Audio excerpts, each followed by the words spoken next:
இலக்கியம், கலைகள், cinema, sports இதெல்லாம் சாஃப்ட் பவர்னு சொல்லுவாங்க. ஒரு தேசத்தோட சாஃப்ட் பவர். அவங்க வச்சுருக்கக்கூடிய ஆயுதங்கள், தொழில்நுட்பம், ஆயுதம் சம்மந்தப்பட்ட தொழில்நுட்பங்கள் இதெல்லாம் ஹார்ட் பவர். பட் கலைகள் இதெல்லாம் கலைகள், இசை இதெல்லாம் சாஃப்ட் பவர்.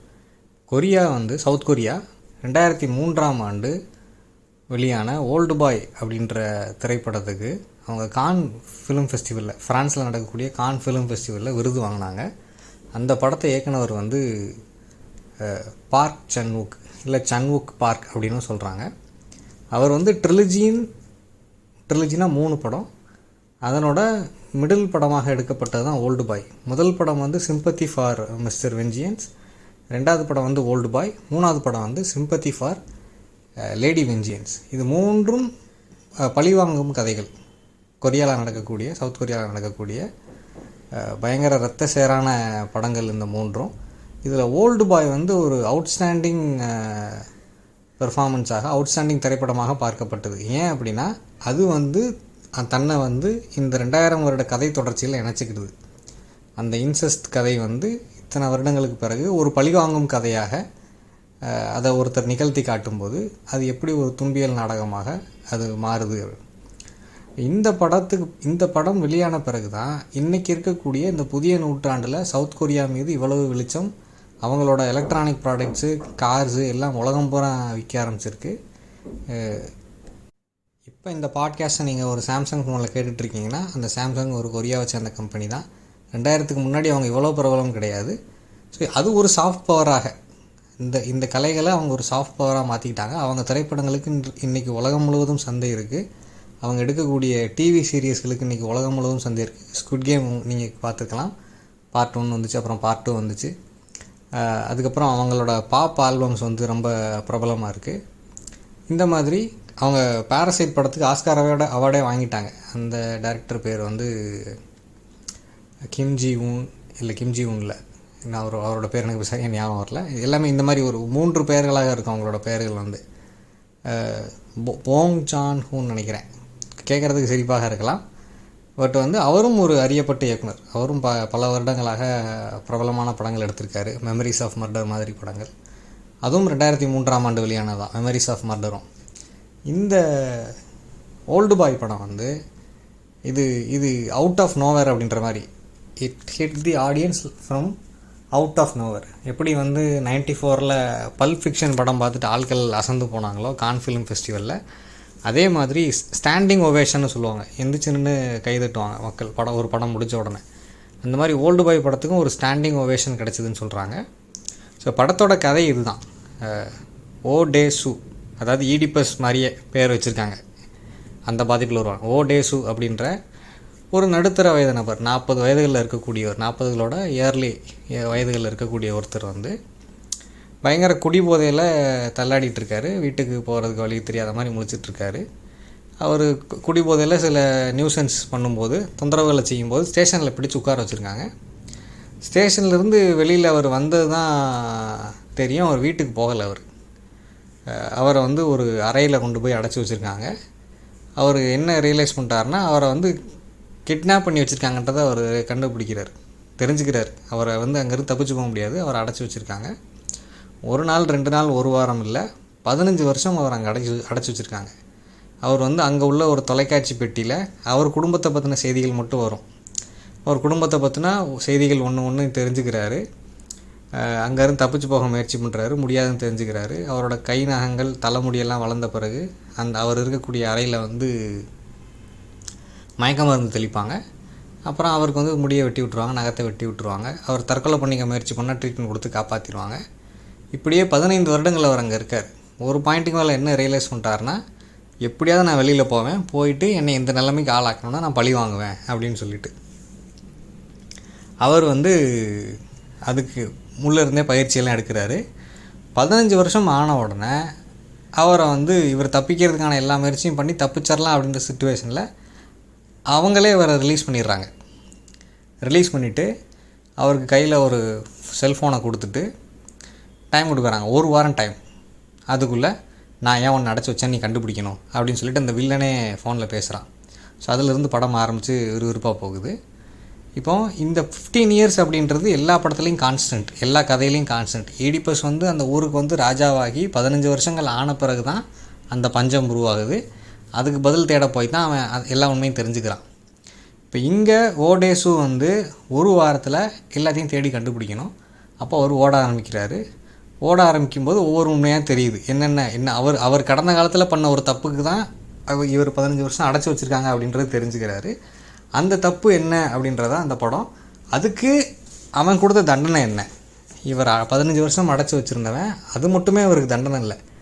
அவர் அதை விட இன்னொரு துன்பகரமான இல்லை துயரமான ஒரு சம்பவத்தில் ஈடுபட்டு அதை மறக்க முடியாத லெவலுக்கு அவர் ஆளாக்கணும் அப்படின்றது அவனோட இந்த 15 ஆண்டு கால திட்டம்.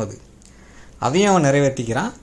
அது இருக்கக்கூடிய அந்த ஸ்கேல் ஆஃப் அந்த ட்ராஜடி அப்படின்றது அந்த படம். நீங்கள் ஒருவேளை இந்த படத்தை பார்க்காம இருந்தால் அது உங்களுக்கு ஸ்பாய்லர் ஆகக்கூடாதுன்றதுனால தான் நான் அதை சொல்லாமல் அவாய்ட் பண்ணி போகிறேன். இப்போ இதே படத்தை 2010 வந்து ஹாலிவுட்லேயும் எடுத்திருக்காங்க. ஹாலிவுட்டில் எடுத்தது யாருன்னு பார்த்தீங்கன்னா ஸ்பைக் லீ அப்படின்ற மிக பிரபலமான இயக்குனர். அவர் வந்து டென்சல் வாஷிங்டனை வச்சு மால்கம் எக்ஸ் அப்படின்ற படத்தை எடுத்தவர். அவர் எடுக்கும்போது வந்து இந்த படத்தை இன்னும் கொஞ்சம் டீட்டெயில்டாக எடுக்கிறார். ஓல்டு பாய் படம் 2 மணி நேரம் தான் ஓடும். அதை அவர் கொஞ்சம் டீட்டெயில்டாக எல்லா கதாபாத்திரங்களுக்கும் ஒரு பின் கதையெல்லாம் எழுதி டீட்டெயில்டாக எடுக்கிறாரு. ஆனால் அன்னைக்கு வந்து ப்ரொடியூசர்ஸ் வந்து அதை கட் ஷாட் பண்ணிடுறாங்க. இவனுக்கு வேறு வேலை இல்லை, எப்படி எடுத்துகிட்டு இருக்கான்னு சொல்லிட்டு அதை கட் ஷாட் பண்ணிடுறாங்க. நீங்கள் கொரியன் ஓல்டு பாய் கூட கம்பேர் பண்ணிங்கன்னா ஹாலிவுட்டில் எடுக்கப்பட்ட ஓல்டு பாய் வந்து ஒரு ஒரு ஓகேஷ் வெர்ஷன் தான். இந்தளவுக்கு அது பெஸ்ட்டு கிடையாது, பட் ஆனால் குறையும் சொல்ல முடியாதுன்ற மாதிரி. ஜாஷ் பிராலின் அப்படின்ற ஆக்டரும் இவங்கெல்லாம் இந்த மார்வல் இந்த படங்களில் நடித்த அப்புறம் லேட்டராக ரொம்ப பிரபலமாயிட்டாங்க. மார்வல்லே நடிக்கக்கூடிய இன்னொரு நடிகை அவங்களும் அதில் நடிச்சிருக்காங்க. ஸோ அந்த படம் ஒரு ஓகேஷான படம். இப்போ இந்த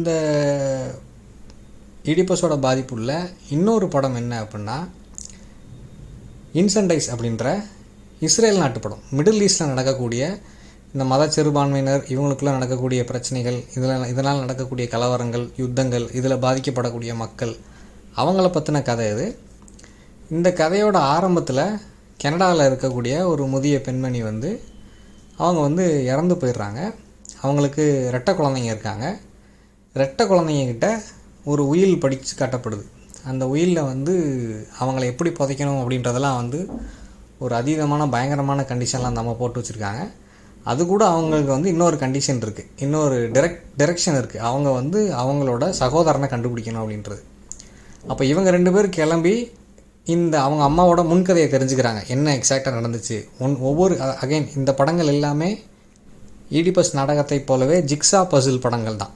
ஒன்றாக கதை ஒரே நேர்கோட்டில் போகாமல் முன்னும் பின்னுமாக ட்ராவல் செஞ்சு ஒன்றாக ஆடியன்ஸுக்கு ரிவீல் பண்ணிட்டு வருவாங்க. ஒவ்வொரு சம்பவங்களாக இல்லை ஒவ்வொரு சம்பவத்தின் பின்னாடி உள்ள சம்பவங்களாக ரிவீல் பண்ணிகிட்டே வரும்போது அந்த கிளைமேக்ஸ் அப்படின்றது வந்து ஒரு மிகப்பெரிய அதிர்ச்சியாக, ஒருத்தரை மன எழுச்சிக்கு உள்ளாக்கக்கூடியதாக, இல்லை துன்பியல் அந்த அனுபவத்தை அளிக்கக்கூடியதாக இருக்கும். இப்போ இன்சென்டைஸ் படம் அப்படி ஒரு அதிர்ச்சியான அனுபவத்தை அளிக்கக்கூடிய படம். இந்த படத்தை எடுத்த டென்னிஸ் வில்லனவே அப்படின்ற இயக்குனர் வந்து இன்றைக்கி ஹாலிவுட்டில் மோஸ்ட் வாண்டட் இயக்குனர். அவர் வந்து எனிமி, அப்புறம் அரைவல், அப்புறம் பிளேட் ரன்னர் 2049 போன்ற படங்களை இயக்கி மிகப்பெரிய உயரத்துக்கு வந்துட்டார். இப்போ டியூன் படங்களோட 2 பாகங்களை அவர் இயக்கியிருக்காரு. அதுக்கப்புறம் 2010க்கு அப்புறம் இந்த ஈடிப்பஸ் ரெஃபரன்ஸ் உள்ள இல்லை இந்த கதையோட பாதிப்பு வந்து மிக அதிகமாக பயன்படுத்தப்பட்டது மகாராஜா படத்தில் தான். அந்த படத்தில் அது ஏன் அவ்வளோ ஒர்க் அவுட் ஆகலைன்னு சொல்லி நான் செப்பரேட்டாக ஒரு பாட்காஸ்ட் பேசுகிறேன். இப்போது இந்த இடைப்பட்ட காலத்தில் ஈடிப்பஸ் கதை பேசப்படலையான்னு சொல்லி கேட்டால், இப்போ அது வந்து ஷேக்ஸ்பியர் எழுதின ஹேம்லெட் நாடகத்தில் வந்து அந்த பாதிப்பு இருக்குதுன்னு சொல்கிறாங்க. அதை வந்து ஷேக்ஸ்பியர் அதை தெரிஞ்சு எழுதினாரா இல்லை வந்து பின்னாடி உள்ள விமர்சகர்கள் அதை அப்படி கம்பேர் பண்ணி புரிஞ்சுக்கிறாங்களான்னு தெரியல. ஹேம்லெட் நாடகத்தில் என்ன அப்படின்னா, வெளிநாட்டுக்கு படிக்க போன பையன் சொந்த நாட்டுக்கு திரும்ப வர்றான். ஏன் அப்படின்னா அவங்க அப்பா இறந்து போயிட்டார், அம்மா இருக்காங்க, சித்தப்பா வந்து உடனே அம்மாவை திருமணம் செஞ்சுக்கிட்டு நாட்டுக்கு ராஜாவாயிட்டார். இப்போ இந்த பையன் வந்து அப்பாவோட மரணத்துக்கு பின்னாடி ஏதோ மர்மம் இருக்குதுன்னு சொல்லி கண்டுபிடிக்க முயற்சி பண்ணுறான். அவன் அதுக்கு என்ன கண்டுபிடிச்சிடறான்னா, சித்தப்பாவும் அம்மாவும் சேர்ந்து தான் அப்பாவை கொலை பண்ணியிருக்காங்கன்னு சொல்லி கண்டுபிடிக்கிறான். ஆனால் அவனால் எந்த நடவடிக்கையும் இமிடியேட்டாக எடுக்க முடியல. அது எதனால் அப்படின்னு சொல்லி விமர்சகர்கள் என்ன சுட்டி காட்டுறாங்கன்னா, இந்த ஈடிப்பஸ் காம்ப்ளெக்ஸ்னு சொல்லி, இந்த ஈடிப்பஸ் காம்ப்ளெக்ஸ் அப்படின்ற இந்த தியரியை உருவாக்குனவர் வந்து சிக்மண்ட் ஃப்ராய்ட். அவர் அந்த நாடகத்தை உதாரணமாக வச்சு தான் உருவாக்குறார். ஸோ அந்த ஹேம்லெட்டுக்கு இருந்தது ஈடிப்பஸ் காம்ப்ளெக்ஸ். அவன் உள்ளூர் ஆசைப்பட்டது அதுதான். அதை வந்து அவங்க சித்தப்பா செஞ்சிட்டதுனால அவங்க சித்தப்பாவை அவனால் கொல்ல முடியல அப்படின்ற மாதிரிலாம் ஒரு இன்டர்பிரிட்டேஷன் கொடுத்துருக்காங்க. ஸோ இந்த ஹேம்லெட் நாடகத்தை வந்து விஷால் பரத்வாஜ் அப்படின்ற பாலிவுட் இயக்குனர் வந்து ஷாஹித் கபூர், தபு இவங்களெல்லாம் வச்சு ஹைதர் அப்படின்ட்டு ஒரு அருமையான படமாக எடுத்திருக்காரு. நீங்கள் இப்போ வர்ற ஹிந்தி படங்களே கிடையாது. ஹைதர் படத்தை பாருங்கள். ஹைதர், ஓம்காரா இது எல்லாமே ஷேக்ஸ்பியர் நாடகத்திலேருந்து உருவாக்கப்பட்ட படங்கள். ஹைதர் ஒரு எக்ஸலண்ட்டான படம். ஷாஹித் கபூர் அப்படின்ற நடிகர் இப்படியெல்லாம் நடிப்பாரா, இவ்வளோ நல்லா நடிக்க வருமா அவருக்கு அப்படின்றது நீங்கள் இந்த படத்தை பார்த்தா தெரிஞ்சுக்கலாம். அதே மாதிரி தபு, கே மேனன் எல்லாருமே ரொம்ப நல்லா நடிச்சிருப்பாங்க.